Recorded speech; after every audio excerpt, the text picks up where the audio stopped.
वैसे तो कुछ खास याद नहीं क्या हुआ था, पर कहते हैं मैं रो रहा था। क्यों, क्या, किस लिए नहीं जानता। शायद पिछले रिश्तों से बिछड़ने का असर था, या फिर नई जगह का डर था। शायद नहीं जानता, कुछ भी नहीं जानता था।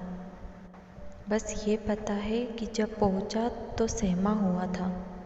बोलकर अपने हालात बयां करूं, ऐसे भी हालात नहीं थे। वहाँ बस मैं था और कुछ लोग जो मुझे घेरे हुए थे। ना जाने क्या कह रहे थे।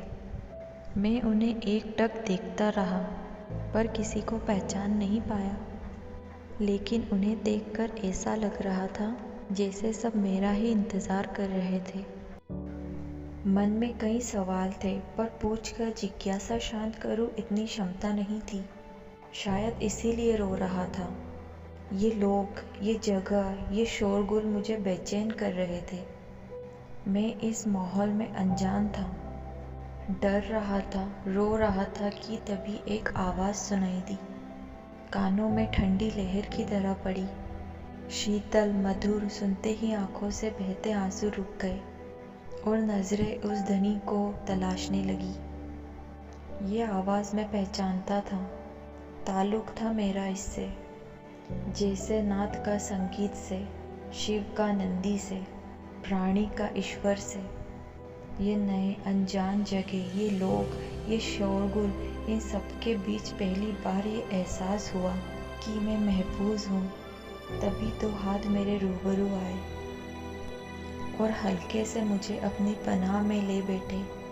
वो स्पर्श पहला था, पर अनजाना नहीं था। एक अपनापन था उस स्पर्श में, मेरे मन की अशांति को शांत करता हुआ। मैं जानता हूँ इन्हें, इस अनुभूति को समझता हूँ। और तभी पानी की एक बूंद मेरे गालों पर आ गिरी।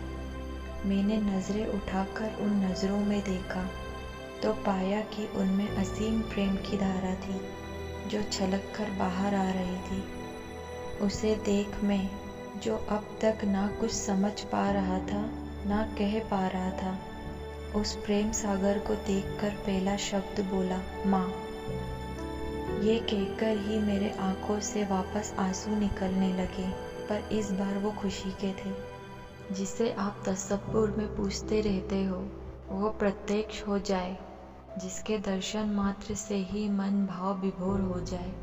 वैसे ही अनुभूति जैसे प्रहलाद को हारी मिल गई हो। संतान का अस्तित्व उसकी माँ से है, से प्राणी का अस्तित्व ईश्वर से है। और मेरी माँ मेरे शिव का अंश है। शिव जैसा भोलापन, शिव जैसा ही असीम प्रेम और शिव जैसी ही पूजनीय।